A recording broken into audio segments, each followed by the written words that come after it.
Olá! A medicina baseada em evidências é uma tendência que se vale das melhores evidências científicas para ajudar na tomada de decisões médicas. A prática é relativamente recente, que permite que os médicos tenham condutas adequadas para cada caso, sem causar mal ou trazer prejuízo para os pacientes. Nesse vídeo aqui, eu vou te explicar melhor sobre o que é a medicina baseada em evidências, como que ela surgiu, como ela é utilizada e quais os seus problemas. E no final do vídeo eu vou te dar algumas dicas para te ajudar a encontrar um médico que realmente a siga. Fique aqui comigo. A medicina baseada em evidências, por definição, é uma prática utilizada para a tomada de decisões médicas no cuidado individual de pacientes. A premissa básica é de se basear nos melhores estudos científicos disponíveis. Os estudos são feitos com grupos grandes de pessoas, mas a ideia é tentar encontrar um padrão nesse grupo de pessoas e encontrar quem vai conseguir se beneficiar individualmente lá no consultório do médico. A definição parece complexa e na realidade eu concordo que ela é um pouco mesmo. Vou tentar te ajudar a esmiuçar um pouquinho e chegar num conceito um pouquinho melhor para você. Um dos primeiros a ajudar a cunhar esse termo medicina baseada em evidências foi o Art Cochrane. Não sei se é assim que pronuncia, mas vou deixar o nome dele aqui no vídeo. Em 1972, o Cochrane publicou um pequeno livro que descrevia a falta de estudos adequados que desse suporte para muitas práticas que eram consideradas eficazes até então. Eu fui no livro e ele traz assim inúmeros exemplos. Vou trazer aqui um dos exemplos que é o diabetes. Ele argumenta que na época não se tinha certeza qual era o melhor tratamento para diabetes. Não se sabia, por exemplo, se era melhor usar comprimidos ou usar insulina. E nem se o tratamento realmente trazia um benefício para os pacientes. A gente sempre vai atrás do desfecho morte, para ver se o paciente melhora, se ele vive mais tempo tomando aquele remédio. Não tinha essa informação naquele momento. Só que mesmo assim, os médicos continuavam prescrevendo os mais variados medicamentos, sem critérios bem definidos, apenas pelo que eles conheciam da prática. Hoje, graças à medicina baseada em evidências, a gente sabe quais são os melhores medicamentos disponíveis para se tratar o diabetes nos mais diversos contextos, seja em pacientes com problemas do coração, problemas do rim, gestantes ou qualquer outro.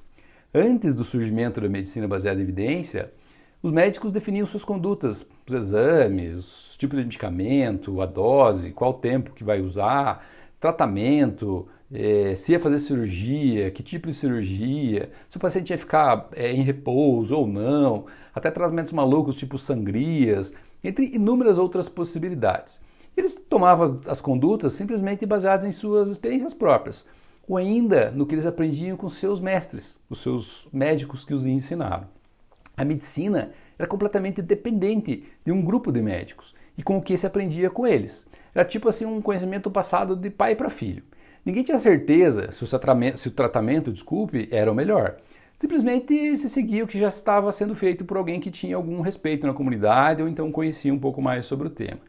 Daria para dizer que se aplicava aquele velho jargão de que em terra de cego quem tem um olho é rei, né?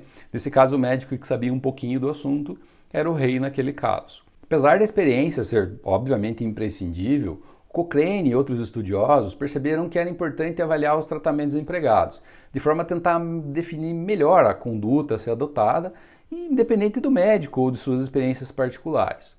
Questionar o motivo de alguma coisa funcionar ou não ajuda na evolução e mesmo a fazer o médico refletir sobre as suas condutas. A medicina baseada em evidências faz uso de estudos controlados para tentar chegar a conclusões de qual tratamento ou a intervenção pode ser a melhor para determinada doença ou condição. Quando eu estou falando intervenção, significa basicamente algum tipo de conduta. Quebrou a perna, é melhor engessar e ficar em repouso ou é melhor caminhar, fazer atividade física depois que quebrou? Ou é melhor fazer cirurgia ou não, operar não é bom? Enfim, qual é uma intervenção, algum tipo de atitude que o médico vai tomar e vai recomendar para o paciente? Como nem sempre é possível fazer esses tipos de estudos, a gente às vezes abre mão de outros recursos, como por exemplo, observação de casos existentes, ou então estudos com animais, por exemplo. Para checar a segurança de um medicamento para gestantes, por exemplo, é comum o teste em camundongos. Se o medicamento fizer mal para o animal, a gente infere que vai fazer mal para o ser humano. Agora, talvez nem faça, mas é uma questão de segurança. O oposto não é necessariamente verdadeiro. Não é só porque fez bem para o animal que vai fazer bem para o ser humano. Mas abre uma possibilidade para outros estudos e testar nas pessoas se isso faz algum sentido ou não e ainda determinar algum grau de segurança do medicamento. Em outros casos, e esse é o mais interessante, é possível dividir os pacientes que têm uma mesma doença ou então que são suscetíveis a essa doença em dois grupos, onde um grupo recebe a intervenção ou medicamento e o outro recebe um tratamento equivalente. Porém, um remédio que não faz efeito nenhum, que a gente chama de placebo. A pessoa está tomando remédio, mas ela não sabe se aquilo que ela está tomando é realmente o remédio ou é o placebo. Nem ela e nem o médico que está prescrevendo esse medicamento sabem disso. Depois de um tempo, a gente faz a comparação dos resultados dos dois grupos e determina qual é a melhor opção. Os estudos das vacinas do Covid, por exemplo, se valeram dessas premissas, com um grupo recebendo a vacina verdadeira e outro recebendo um placebo, de forma a determinar a efetividade da vacina contra o coronavírus. Pode ser que você que esteja vendo esse vídeo tenha participado de alguma dessas pesquisas, porque a gente teve várias aqui no país, inclusive muitas aqui em Curitiba. Se você não sabia dessas informações, aproveite para deixar a sua curtida. Hoje, graças a inúmeros estudos, a gente já entende que as doenças respiratórias, por exemplo, que são causadas por vírus, a gripe ou resfriado comum, têm duração limitada, de 7 até 15 dias, e elas curam independente do tratamento. Isso é importante para afastar os charlatões que apontam algum tratamento milagroso para condições que curam sem necessidade de intervenção, ou ainda que às vezes cobram caro por exames sem fundamento e desnecessários, e que podem inclusive fazer mal para o paciente. A ideia atualmente é simplesmente imprescindível. É impensável a existência da medicina moderna sem a medicina baseada em evidências. Agora, ela não é isenta de problemas. Um dos mais complicados de se resolver é a dificuldade dos próprios médicos de entenderem e aplicarem tais evidências. A própria medicina baseada em evidências é recente, ela começou a engatinhar na década de 70. E os seus ensinos nas escolas médicas, muito mais precoce. O estudo que eu encontrei aponta para sua adoção na década de 90 nas escolas médicas brasileiras. E um outro, que foi realizado em 2007, apontava que menos da metade das escolas tinham ensino da medicina baseada em evidência em seus currículos. Com a falta de entendimento dos próprios médicos, em muitos casos ainda persiste o conhecimento baseado nas experiências pessoais e profissionais. Ignorando, por exemplo, que a aspirina praticamente não tem mais utilidade na prevenção de infarto ou AVC para quem nunca os teve. Quem trabalha em ambientes com prontuários compartilhados, comunidades de saúde, hospitais ou alguns outros, sabe que todos os dias a gente encontra condutas no mínimo questionáveis à luz das evidências atuais. Além dessa questão, vamos chamar de ingenuidade ou talvez falta de atualização dos médicos, a gente tem ainda o fato de que o mundo é extremamente complexo. Sempre tem alguém tentando lucrar, ganhar uma graninha com as coisas que acontecem, incluindo, infelizmente, os próprios médicos e toda a indústria que os rodeia. Muitos se utilizam da complexidade da medicina baseada em evidências para tirar vantagem dos pacientes, fazendo acreditar que tal conduta é a melhor, simplesmente por ser a mais moderna e também mais cara e ainda mais rentável para quem está vendendo ela. É muito comum, por exemplo, médicos solicitarem ressonância magnética ou outro exame caro para qualquer dor nas costas que acabou de começar, mesmo sabendo que a probabilidade de qualquer situação mais grave seja praticamente nula. Os exames são ótimos, eles devem ser solicitados sim, mas claro, desde que tenha um bom embasamento e que não exponha o paciente a nenhum risco desnecessário, mesmo que o risco seja o de encontrar algum achado no exame que não tenha qualquer relação com a doença que esteja lá, e às vezes está lá só para confundir. Eu lembro de um caso durante a faculdade em que um residente pediu uma tomografia de tórax, ou raio-x do peito, para um paciente que estava internado já há alguns dias por uma condição que eu nem lembro o que era. Mas ele tinha melhorado e estava para ir de alta no mesmo dia. Antes da alta, o médico resolveu pedir uma radiografia, a radiografia do peito. E ela acabou mostrando algumas manchas em um dos pulmões. O paciente não tinha nenhuma queixa de falta de ar, o motivo do internamento nem era esse, não tinha nada a ver com a questão dos pulmões. O médico simplesmente achou que vai de alta, vamos fazer um raio-x de controle. Depois da radiografia, o médico então resolveu pedir uma tomografia para tentar elucidar melhor o que eram aquelas manchas. E essa tomografia demonstrou que a tal mancha não era nada, era só um achado na radiografia sem nenhuma gravidade. Por conta do primeiro exame desnecessário, o paciente acabou ficando mais 2 dias no hospital para poder agendar e realizar a tal tomografia. Tomou uma radiação desnecessária da radiografia e da tomo e foi de alta com receio de que ainda pudesse ter algum problema nos pulmões. Um caso clássico de iatrogenia e desperdício de recursos e dinheiro. Aliás, se você não sabe o que é iatrogenia, eu vou fazer um vídeo sobre isso daqui a algumas semanas. Se inscreva no canal e ative as notificações para não perder esse vídeo. Voltando ao tema aqui dos problemas com a medicina baseada em evidências. A nossa sociedade ainda tem enraizado o conceito de que mais é melhor e acreditam que fazer mais exames, inclusive se for os mais modernos ou os mais caros, seja sempre melhor, quando a própria medicina baseada em evidências já demonstrou que isso não é verdade.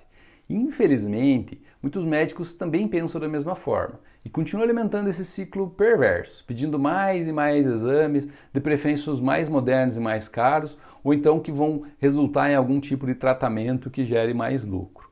Um clássico exemplo para enfatizar isso tudo é a controvérsia vitamina D. Até hoje não se tem muita certeza sobre qual é o valor adequado de vitamina D. Alguns dizem linha de corte de 20, outros dizem 30. Enfim, o fato é que ainda não tem uma certeza sobre esse valor. E as recomendações mais atuais ainda apontam que só há alguma vantagem real em se dosar essa vitamina em alguns casos selecionados, de paciente que tem um alto risco para ter fratura, que tem uma doença renal, uma doença no rim crônica já avançada, ou ainda em algumas outras poucas situações. Mas mesmo assim, ela é pedida por muitos médicos nas tais rotinas ou exames de check-up. Um texto interessante no site Raciocínio Clínico, que é escrito por um médico aqui de Londrina, que eu vou deixar o link aqui na descrição do vídeo, aponta os 10 exames mais inúteis da área médica, quando solicitados sem critérios, obviamente, e ele inclui a vitamina D entre eles. Além disso, muitos estudos são envoltos em vieses. O portal Insights lista 10 tipos diferentes desses vieses. Também vou deixar o link para você aqui na descrição do vídeo. Um dos mais clássicos, e que talvez você tenha ouvido falar, é o do efeito placebo. O médico te prescreve, por exemplo, um suplemento de vitamina para curar uma gripe, acreditando que você está com algum problema de imunidade. Passados os 7, 14 dias, que é o tempo ali que uma gripe acaba curando sozinho, a gripe melhora espontaneamente, mas você atribui a cura ao tal suplemento mágico. Os estudos científicos são envoltos em inúmeros vieses. Identificar eles nem sempre é muito fácil. Os próprios médicos e os estudiosos às vezes acabam sendo enganados por esses vieses. Por sorte, o próprio princípio do método científico prevê que os estudos sejam reprodutíveis e que possam ser analisados por outros estudiosos, de forma a afastar esses vieses e outros problemas metodológicos envolvidos no estudo. Agora, infelizmente, nem todo médico se vale dessa checagem. Além disso, dizer que faz uso da medicina baseada em evidências não quer dizer que realmente o faz. Muitos médicos se valem dessa premissa para apontar tratamentos duvidosos. A tal soroterapia da moda é um exemplo de uma promessa disfarçada de evidência científica. Para complicar ainda mais esse contexto todo, nem sempre as condutas para um paciente valem para o outro. Duas pessoas com pressão alta podem demandar medicações e exames de rotina diferentes, de acordo com outras queixas, achados no exame ou outras doenças que elas têm. Mas e diante de todos esses problemas, como que a gente pode se proteger? Infelizmente, não é fácil se defender de profissionais mal intencionados. Eu não tenho uma resposta simples e prática direta para essa questão. Charlatões que fazem uso da medicina baseada em evidências estão em todo lugar. Eu arrisco dizer que é mais fácil encontrar quem não segue ou acha que segue a medicina baseada em evidências do que aqueles que realmente o fazem de forma apropriada. É claro que nem para os médicos de boa índole é fácil se atualizar. Alguns portais como o UpToDate e Dynamed foram criados justamente para tentar compilar as melhores evidências em textos mais simples e rápidos de serem consultados pelos médicos. Inclusive, alguns desses portais dá para o médico consultar durante a consulta lá com o paciente e tirar alguma dúvida pontual. São ferramentas técnicas de uso específico para o médico e simplesmente eu diria que são imprescindíveis para qualquer bom médico nos dias de hoje. O UpToDate até tem uma seção para pacientes, mas ela é em inglês e com textos muitas vezes voltados para algumas particularidades americanas, como o uso do plano de saúde deles, o Medicare e coisas do gênero. Eu vou deixar os links aqui na descrição para essas ferramentas, incluindo ainda mais duas, o Medscape e o BMJ ou BMJ. As minhas dicas para você tentar se proteger desses maus médicos são: primeiro, pergunte para o seu médico se ele se atualiza ou se ele utiliza alguma ferramenta de medicina baseada em evidências. Lembrando que o UpToDate e o Dynamed são as duas das principais ferramentas. Segunda dica, o currículo dos médicos também pode ajudar. Procure por formações em instituições de renome. O que, claro, nem sempre é uma garantia, mas é um indício, pelo menos, de uma boa formação. Médicos que estão sempre se atualizando, com participação em cursos periódicos, também podem apontar para a preocupação com as melhores práticas médicas. Alguns médicos mantêm seu currículo na plataforma Lattes do CNPq. Ela é voltada mais para pesquisadores, mas você vai eventualmente encontrar alguns currículos lá. Eu vou deixar o link aqui embaixo para você da plataforma Lattes para você encontrar. E por último, mas não menos importante, consulte no site do Conselho Federal de Medicina pelas especialidades registradas do médico. O Conselho Federal de Medicina, o CFM, ele proíbe que os médicos se apresentem como especialistas de uma área que eles não sejam. O link do CFM também vai ficar aqui na descrição. A medicina baseada em evidências é uma ferramenta de extrema importância para a prática médica atual. Ela permite a tomada de condutas com o que há de mais bem estudado e avaliado no mundo científico. Infelizmente, ela é complexa e nem sempre bem utilizada pelos médicos. Se você se preocupa em ser acompanhado por médicos que seguem realmente as melhores práticas baseadas na ciência, pesquise o currículo do seu médico e converse com ele para saber se ele utiliza alguma ferramenta de apoio para suas decisões. Um outro conceito que eu pratico e que eu acredito que complementa a medicina baseada em evidências é a medicina sem pressa, também chamada de slow meds. Assista meu vídeo sobre medicina sem pressa, vou deixar o link que está na descrição e num card aqui do lado. Um forte e caloroso abraço. Tchau!